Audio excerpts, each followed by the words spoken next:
कि देश बनाने में भी उसकी भागीदारी है।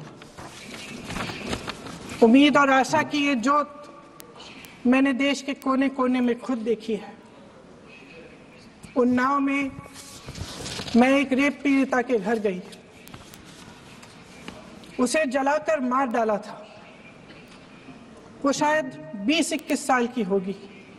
हम सबके बच्चे हैं। हम सोच सकते हैं कि अगर हमारी बेटी के साथ बार बार बलात्कार हुआ और फिर जब वो अपनी लड़ाई लड़ने के लिए गई तो उसको जलाकर मार डाला गया होता तो हम पर क्या बीतती। मैं उस बच्ची के पिता से मिली। उसके खेत जलाए गए थे, उसके भाइयों को पीटा गया था, उसके पिता को बाहर से घर के बाहर घसीट कर मारा गया था। उस पिता ने मुझे बताया कि बेटी, मुझे न्याय चाहिए। मेरी बेटी अपने एफआईआर को दर्ज करने के लिए जब जिले में गई तो उसको मना किया गया। अगले जिले में जाना पड़ा उसे। वो रोज सुबह 6 बजे उठकर तैयार होकर अकेली अपने मुकदमे को लड़ने के लिए अगले जिले में ट्रेन से जाती थी।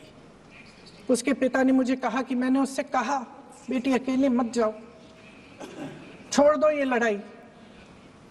लेकिन उसकी बेटी ने उसको जवाब दिया कि नहीं पिताजी, मैं अकेली जाऊंगी, मैं लड़ूंगी, ये मेरी लड़ाई है, मैं इसको लड़ूंगी। ये लड़ने की क्षमता, ये हिम्मत उस लड़की को और करोड़ों भारत की नारियों को हमारे संविधान ने दी। आगरा में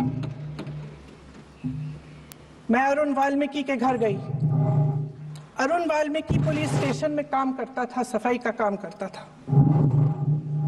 आप सोच सकते हैं हमारी तरह उसका भी परिवार था।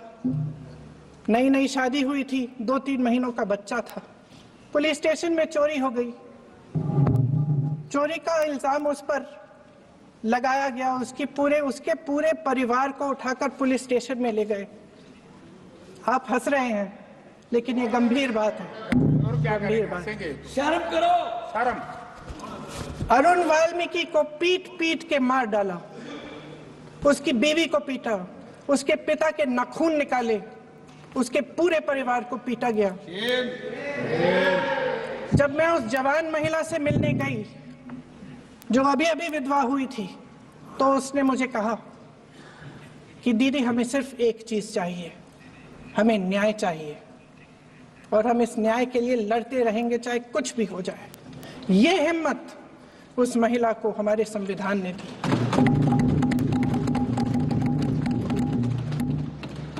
संभल के कुछ लोग आए थे हमसे मिलने, जो मृतकों के परिवार के सदस्य थे। उसमें 2 बच्चे थे, अदनान और उजैर। अब सुनिए, उसमें 2 बच्चे थे, अदनान और उजैर। एक बच्चा मेरे बच्चे की उम्र का है, दूसरा उससे छोटा 17 साल का है। दर्जी के बेटे थे। दर्जी का एक ही सपना था कि वो अपने बेटों को पढ़ाएगा, लिखाएगा।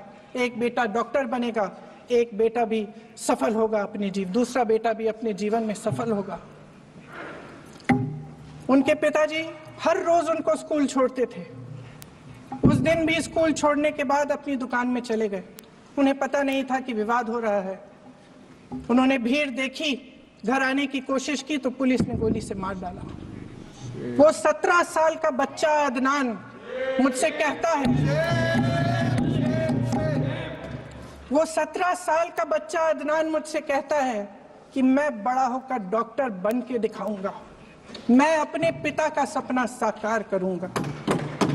ये सपना, ये आशा उसके दिल में हमारे संविधान ने डाली।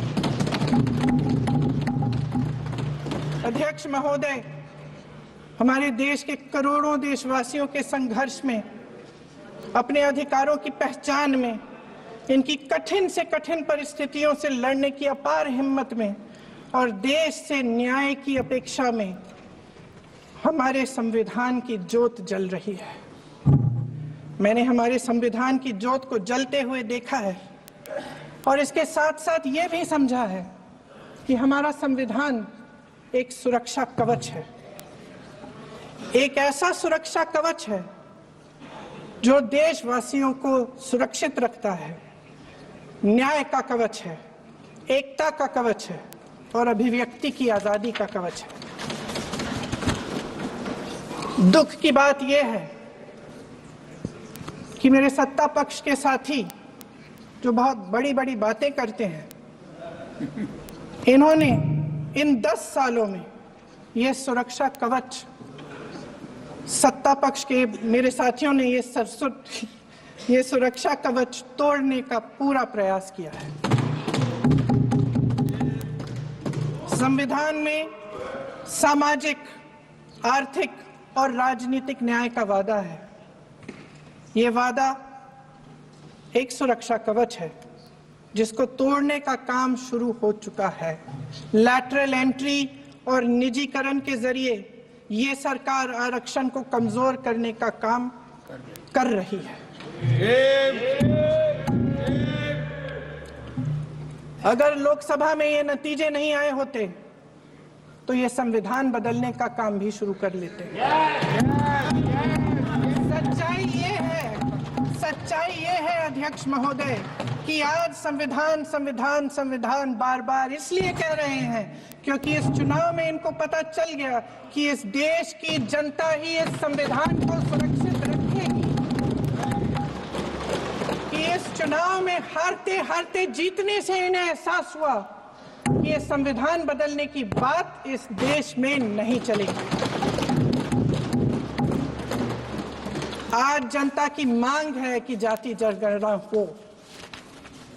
सत्ता पक्ष के मेरे साथी ने इसका जिक्र किया। ये जिक्र भी आज इसलिए हो रहा है क्योंकि चुनाव में ये नतीजे आए। ये जाति जनगणना इसलिए जरूरी है ताकि हमें पता चले कि किसकी क्या स्थिति है और नीतियां उस हिसाब से बने। इनकी गंभीरता का प्रमाण ये है कि जब चुनाव में पूरे विपक्ष ने जोरदार आवाज उठाई कि ये जाति जनगणना होनी चाहिए, तो इनका जवाब देखिए। इनका जवाब भैंस चुरा लेंगे, मंगलसूत्र चुरा लेंगे, इनका ये जवाब था। ये गंभीरता है इनकी जाति जनगणना पर।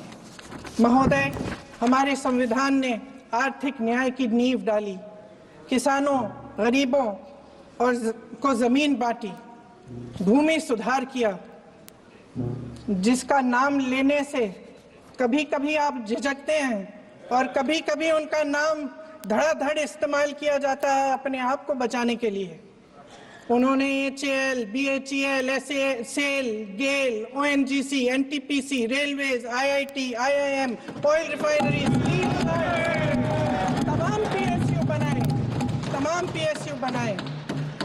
अध्यक्ष महोदय, उनका नाम पुस्तकों से मिटाया जा सकता है, उनका नाम भाषणों से मिटाया जा सकता है, लेकिन जो उनकी भूमिका रही इस देश की आजादी के लिए और इस देश के निर्माण के लिए, वो इस देश से कभी मिटाया नहीं जा सकता। 75 सालों में जनता का भरोसा रहा कि नीतियां बनेंगी तो जनता की भलाई के लिए बनेंगी। जल जंगल जमीन का अधिकार मिला आदिवासी भाई बहनों को। इंदिरा जी ने बैंकों का राष्ट्रीयकरण करवाया, खदानों का राष्ट्रीयकरण कराया। कांग्रेस और यूपीए की सरकारों में शिक्षा का, भोजन का अधिकार मिला। 75 सालों में जनता का भरोसा मिला।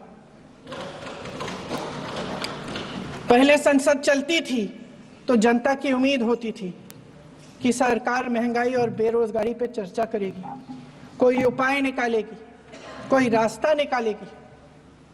लोग मानते थे कि अगर कोई नई आर्थिक नीति बनेगी तो देश की अर्थव्यवस्था को मजबूत बनाने के लिए बनेगी, तो भारतीय बाजार को मजबूत बनाने के लिए बनेगी, उनके भविष्य को मजबूत बनाने के लिए बनेगी। किसान और आदिवासी भाई बहन भरोसा करते थे कि यदि जमीन के कानून में संशोधन होगा तो उन्हीं की भलाई के लिए होगा।